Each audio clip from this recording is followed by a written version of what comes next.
2 trucks, but there's always 3 trucks. So, Caterham, we kicked off the day with our practice session, and now they go qualify the Motorsport Caterham Championship, and this is the Sigma 135 category, so they're out there for what's going to be the next 20 minutes to get to grips with things, and make sure they can set the time for the green stage later on today. They have 1 race today, and they'll have a further race tomorrow. So the Sigma 135 incorporates the course, and it is equivalent Caterham Motorsport Road Sport 270R, and also the Caterham Academy cars, which are still about as well. They will be ushered into the Sigma 135 for this season. They run with the 1600cc Ford Sigma engine. They produce around about 135 brake horsepower, and that's how the championship gets its name. And they also run with optional wide track suspension, and tyres they run on AAA-Rs. So that's a little bit about the cars. And we said that you Academy Road Sport specification of 24 inch onwards, with different qualifications able to be done for the adapter cars, but then run in the Sigma 150, which we now will qualify in a little while. But great entry for this weekend. So far the circuit has 26. Might get a few more out there before the end of this 20-minute session. And if you've never seen Caterham racing before, then they are once again engine seat stuff. They are very quick, they're very nimble, very light, and they can slip through very easily as well. So we're hopefully going to see lots of overtaking for this weekend. Now this club was formed back in 1998 by racers who participated in the Caterham Scholarship, as it was called back then, in 1997. They all wanted somewhere to go. It's a friendly atmosphere. It's all run by members for members. So it's a wonderful championship. As you can see with the numbers we have on the grid as well, it's well supported. The class structure has changed slightly over the years. You have different classes, but now we've kind of amalgamated a few together to give us some big grids and some jobs for many of them as well. There's also a change to this year because it's now known as the Sim Motorsport Caterham Graduate Championship. Title sponsor. Sim Motorsport, by the way, provides a variety of open and exclusive racing experiences in the highest spec race car simulators in what's going to be an F1 hospitality environment. Now they also offer a completely unique motorsport experience for individuals, teams or corporate customers that are looking for a unique and unrivaled driving experience. They have 2 race centres. One of those is down in Gillingham, and the other one, the latest one, the brand new one, is actually here at Brands Hatch. So if you want to go and see what Sim Motorsport is all about, then it's very newly opened here at Brands Hatch, and I'll be very happy for you to drop by and see them. So that's a little bit about what Sim Motorsport does, and it's a new type of sponsor for this year as well. I guess what's happened? Something's changed. Has it? Sunshine. Oh yeah. Sunshine is coming on Easter Sunday, so really good news to welcome the Caterhams onto the circuit.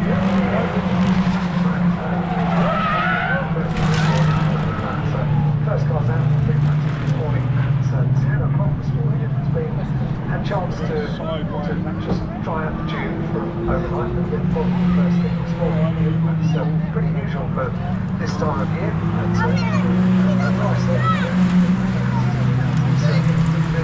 The fluid that was deposited by the skidder on the truck just before the previous qualifying session. We had weight yellow, which is now got in, so that's good. We've got cleared that once again. But the great thing about Caterham racing, we love Caterham racing so much, is that there are genesis at the racing throughout the course of the weekend. But yeah, we love Caterham overtaking essentially throughout the racing days across whether it be Caterham Race in the UK or the Caterham Graduate Championship, definitely provide something of entertainment. Now this year we haven't got the returning champions starting next weekly. They need to simply as the season when it comes out for later stages of this season. We'll have to wait and see. But Ben Wheatley, last year's champion, is not here. The 2022 champion, Jamie Winrow, is not here either, and also the 2021 champion, James Smith, is not here either. So we could have a brand new champion for the 2024 season, which is up for grabs for all these competitors headed out for this qualifying session. And the 30 have entered onto the circuit so far. So we're expecting 33, but there's one at the minute, maybe limited a couple, but good healthy everybody has on there. And I'd like to run up and Yeah. second in this qualifying session, and the number 23 machine has done a 54.652, but very quickly gets knocked down to second place, which as it stands is the 65 machine of Craig Story. So that is the benchmark we're looking for, 54.490, and as a whole there's only 14 down to the second between the top 10. Always pretty close in Caterhams, isn't it? And yeah, that's pretty much proof of it. So the top two are separated by 0.014 of a second. You can see right the way down the order as well when they work together during the qualifying period and basically push the cars on at quicker time. So the quickest is the number 65 car at the moment, with Sigma 135, that'll be the car of Great Story. Car top power is second, so 0.014 of a second. So on that last lap they have completed now 8 laps. Because the third place car at the moment is the number 23 car. That's the car of Fortune Group. So Story Power Group completely in top 3, 11.5 minutes of this 20-minute session race. So they're 5 minutes on, just seen for qualifying for the truck. So 20 minutes in total. We'll have 20 minutes for the Sigma 150s as well. The lap record for round at 54.098, that was set up by Weekly in the race, so not too far away from that qualifying session at the minute, and we are expecting the time to improve as we head towards the end of the session. We'll be laid down, and of course the track conditions do start to change, and that normally does help the time, but in some circumstances it might actually we are expecting some quick time, but it is still number 65, as we said, the quickest session. Great Story ahead of number 70 machine of Top Power. And a good improvement there, actually, up into the fourth outfit, because we've got new quickest time. The 135 machine goes to the top of Paul Goldstein, so Paul has done a 54.401, which is almost, would you believe, a tenth quicker than the man who was previously on pole, that being Craig Story. And Craig has gone back to the top of the time once again with a 54.292. So in a minute, switching places for different positions on the front row. And Craig Story now having back on that 54.2 on this occasion. The gap now is over. Second between the top two. So we're about halfway through the session now. It's down to 10 minutes remaining now. So halfway through, it's the 65 car, which is still the this car out on circuit Story. This car 4.292.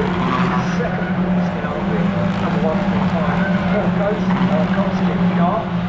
This is 0.1 of a second behind. Almost a 6 lap so far now. So first half of this session done by Craig Story. It's going green. They are out of the top 10. So maybe yourself ready for the next couple of laps will try to not lose up and do start to go green. So an improvement there for the 88 car. That's Adam and Barney. That car now goes up to 6th position, car number 88, 4687. Craig Story is forward to 19. Yeah, Paul Armitage also makes up that time round, so he's now into ninth position in the 56th position. So Paul Armitage now getting a little bit closer to where he needs to be. He's only 4,000 back on the car in front. And if we look down actually the top 10, they're only kind of tenths or hundreds of a second away, and some people thousands of Literally, I'll tackle them from one year. From one of them, if you find about 10 a second, you could be about 3 or 4 places.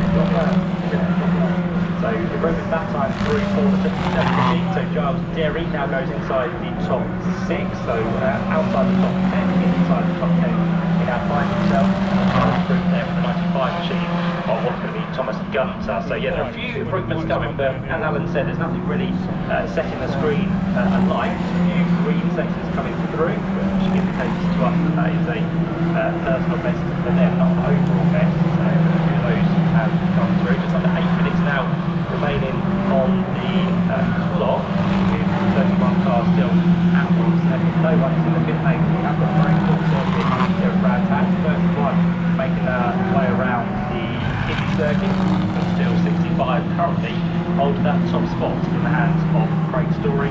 Down here in the weekend of the second. Yep, well, it's good for you see patients on a program at times like the final lap, or the second or third, make most of the gap between the ball in the air. It very much is a tactical question as the racing plays out. So very, very interesting racing. Brilliant in whatever discipline they're in. Racing. So there's a bit of a plan going, a bit of a calculation. Yeah, they're very similar. Can probably be compared to Legends, which we used to have here at Brands Hatch for this meeting, but of course Legends now doing different things. British Touring Car Championship, which has been very well received. So many of Brands Hatch, great to see so many of you. It's not just about looking on track this weekend. Loads of people away from the circuits, and if you are this horse with a official program, there must be 6 pounds. There's either quiz section in the back of the program. You've got young people, there's hot cross word, quite like that, and also details of everything that's happening, including the monster trucks that we've got here this weekend. We've got the Slingshot Monster truck rides taking place on the other side of Colin Chapman Way, towards the back part of the outer part of the circuit down Colin Chapman Way. Lining Colin Chapman Way over the course of the weekend, show trucks. We've got plenty of them here already, including a fire engine, including a cement mixer. There is so much to look at over the course of a race weekend. I came to the fire race weekend at the end of last year as a spectator, so I was able to look around. And we often say it would be nice to have a little look around. Well, I did it at the end of last year. Really, the level of is just out of this world. You can see them already. So they've been propped up already. There might be a fingerprint or two on the road over the course of the day. They are just absolutely stunning. They do take pride, don't they, in what they bring on, which is great to see. So yeah, do go and have a look at the show trucks, because that's what they're brought for you to have a look at, and they love people going to take pictures and maybe having a look sit in some of the trucks as well with the letting you do that. So yeah, have a look at some of them. More to come across the course of tomorrow as well. But it's a very busy weekend. It's not just about the racing, as Alan said, it's still a really true family event for everyone to come along and get involved. If you're enjoying your day here so far, the sunshine will be absolutely lovely. Hopefully that's something agenda for too much longer. We've had time now, because James Emerson has gone to the top with a 54.229, and that last line high, and again it's by just hundreds of a second between him now and the previous pole, 24 plus 65, so getting close to time to improve him. If anyone wants to improve any further, they're going to have to hurry on now, because they've got 3.5 minutes left on the clock. There's an improvement also for the 62 machine. That is Kevin Turner. He brings himself from 10th position now on the second row of the grid. So a fantastic job by him in the number 62 machine. And then all of a sudden down to 4th place goes Tom Power in the number 70 Abram. Way around the circuit once again. But now we might be getting to that stage with a few more improvements, because they'll possibly let the cars cool at the time to run a little bit, and now working on it again. On our time screen once again, so I don't think it's all done for the quickest man at the minute. You might just have to keep an eye behind him, that being James Emerson. And look at this, going on 10 places, the number 49 car on that last lap, going into the pole position, provisional pole position time of 4.212 for the number 49 car of Tom McEwen. So Tom of the times, and it's Tom McEwen.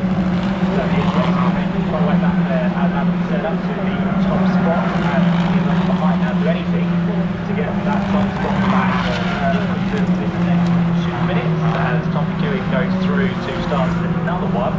That one was about 5 seconds slower than the previous test, so carries on.